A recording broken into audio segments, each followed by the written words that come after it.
क्या घर के बने अचार पर एक पोस्ट एक नेशनल डिबेट खड़ी कर सकती है? तो चलिए आज हम एक ऐसी ही कहानी को समझते हैं जिसमें एक बहुत ही साधारण सी सोशल मीडिया पोस्ट एक वायरल जंग का मैदान बन गई। ये कहानी है ऑनलाइन जजमेंट की और उस पर दिए गए एक मुंह तोड़ जवाब की। और इस पूरी बहस की आग को हवा दी अंजनी मिश्रा की इन दमदार लाइंस ने। ये वो वाकया है जिसने न सिर्फ इस पूरी बातचीत का रुख मोड़ दिया बल्कि कई गहरे सवाल भी खड़े कर दिए। तो सवाल ये है कि ये सब शुरू कहाँ से हुआ? और मजे की बात यह है कि इसकी शुरुआत हुई एक बहुत ही सरल और दिल को छू लेने वाले वीडियो से।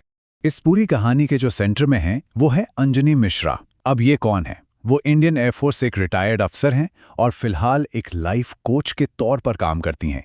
और ये जो उनकी पहचान है ना, ये आगे कहानी में बहुत ज़रूरी होने वाली है। तो हुआ ये कि मिश्रा जी ने एक बड़ा प्यारा सा वीडियो डाला।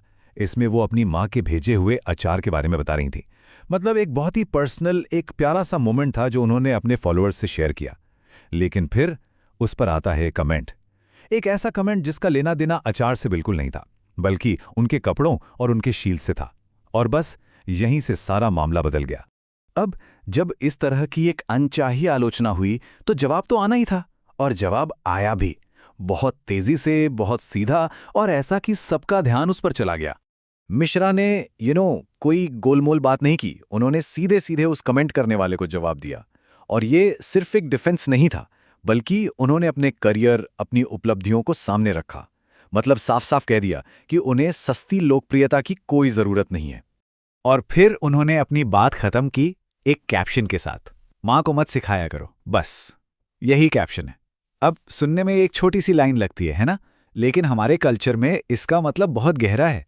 ये एक सीधा सीधा मैसेज था कि मुझे सिखाने की कोशिश मत करो। पर बात यहीं खत्म नहीं हुई।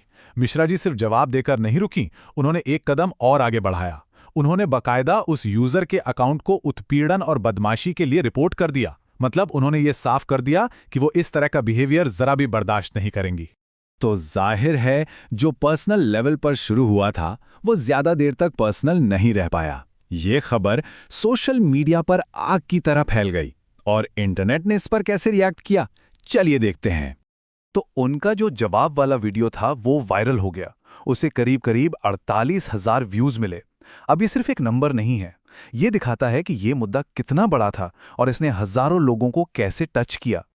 और जो सपोर्ट उन्हें मिला वो जबरदस्त था। मतलब कमेंट सेक्शन में लोग सिर्फ सपोर्ट ही नहीं कर रहे थे, बल्कि इससे जुड़े बड़े बड़े मुद्दों पे बात कर रहे थे। लोगों का कहना था कि भाई असली प्रॉब्लम कपड़े नहीं बल्कि सोच है। कुछ ने तो ये तक कह दिया कि अक्सर महिलाएं ही महिलाओं की सबसे बड़ी दुश्मन होती हैं, और ये कि पितृसत्ता से लड़ने से पहले हमें उन महिलाओं से निपटना होगा जिनकी सोच ऐसी हो चुकी है। तो ये जो एक छोटी सी ऑनलाइन झड़प थी, ये अब एक बहुत बड़ी, एक बहुत जरूरी बातचीत में तब्दील हो चुकी थी। और इसका असर सिर्फ सोशल मीडिया तक ही सीमित नहीं रहा। मतलब सोचिए, जो चीज एक पर्सनल पोस्ट पर एक कमेंट से शुरू हुई थी वो अब एक नेशनल डिबेट बन गई थी। अचानक से सब लोग इस बारे में बात करने लगे कि सोशल मीडिया पर महिलाओं को कैसे जज किया जाता है, और ज्यादातर मामलों में ये जजमेंट दूसरी महिलाओं की तरफ से ही क्यों आता है। तो ये पूरा वाकया हमें एक बहुत बड़े सवाल के सामने लाकर खड़ा कर देता है। ये जो वायरल मोमेंट है, ये आज के दौर में ऑनलाइन जजमेंट और खासकर महिलाओं के बीच की जो सॉलिडैरिटी है, जो एकजुटता है, उसके बारे में असल में क्या बताता है। ये एक ऐसी बात है जिस पर हम सबको सोचने की जरूरत है।